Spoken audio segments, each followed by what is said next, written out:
Hi everybody, here we're going to discuss the ballistic pendulum. So let's see what this involves here. So the ballistic pendulum involves conservation of momentum and also the conservation of energy. So let's see how this works. So you have a block that's tied to a string that can slide back and forth, and because it swings, I'm going to call it the pendulum, and it's going to be defined by the value m pen.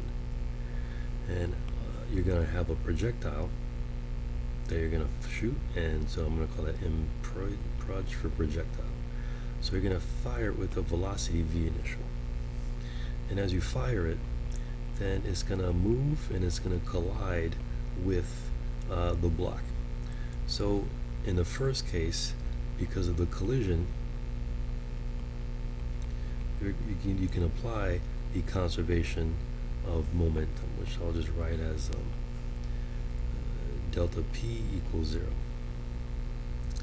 And now, after the collision, now the projectile is embedded into the block, and both of them, so let's say this is the initial location of the string here, and both of them swing upwards to some maximum height.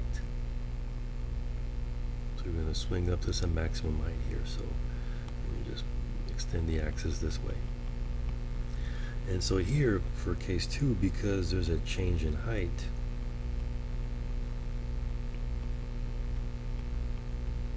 then here we can apply conservation of energy. So what's going to happen is that as the pendulum is going to rise to a height h, the final velocity here is going to be 0. So combining these two equations, conservation of energy and conservation of momentum, what you can do is relate the height that the pendulum and projectile swing upwards to the initial velocity. And the equation comes out to be this one. It's going to equal the initial velocity is going to equal the mass of the projectile plus the mass of the pendulum, and divided by the mass of the projectile, and all of that multiplied by this factor, which is going to be the square root of 2 times g multiplied by the height that the pendulum swings. So this equation combines both conservation of energy and conservation of momentum.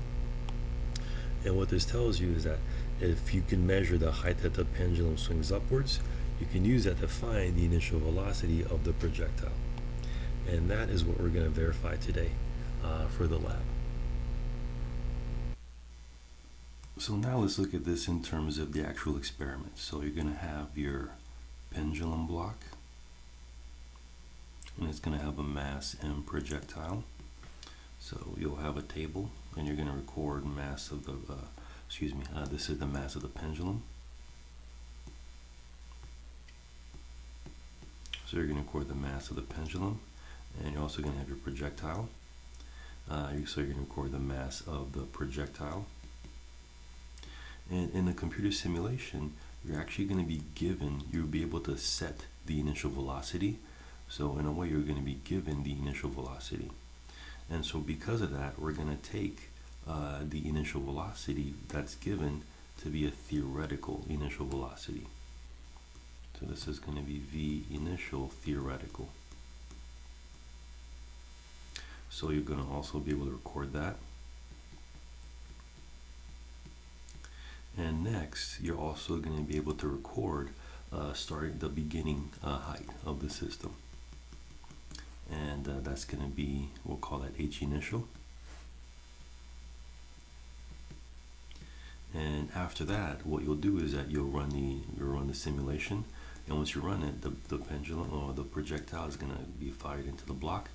It's going to get embedded, and then the whole system is going to swing upwards to some final height, which I'll call y final. And in this computer simulation, the pendulum is actually going to be continuously swinging back and forth.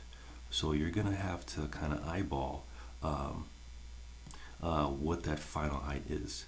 So because you have to kind of estimate it, we're not just going to take one final height, we're going to take multiple measurements of the final height. So you're going to repeat this several times for the final height. So you're going to get a series of final heights. And then once you've gotten those series of final heights, then so previously each of these are single measurements, but these are going to be multiple measurements. And now once you've gotten your final height, then you can go back and calculate the average final height,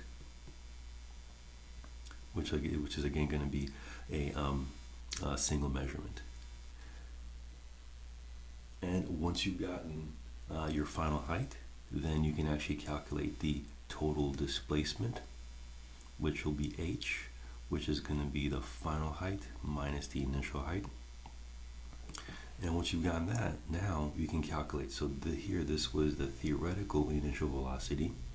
So then you also going to be able to calculate an experimental initial velocity. So v initial experimental, and that is going to be given by the formula that we looked at previously, which is going to be the mass of the projectile plus the mass of the pendulum divided by the mass of the projectile, and then multiplied by the square root of 2 gravity. And in this case here, because this experimental is going to be multiplied by the let's see, it's going to be multiplied by h. Yes, multiplied by h. So here in this case, this should be the average final height.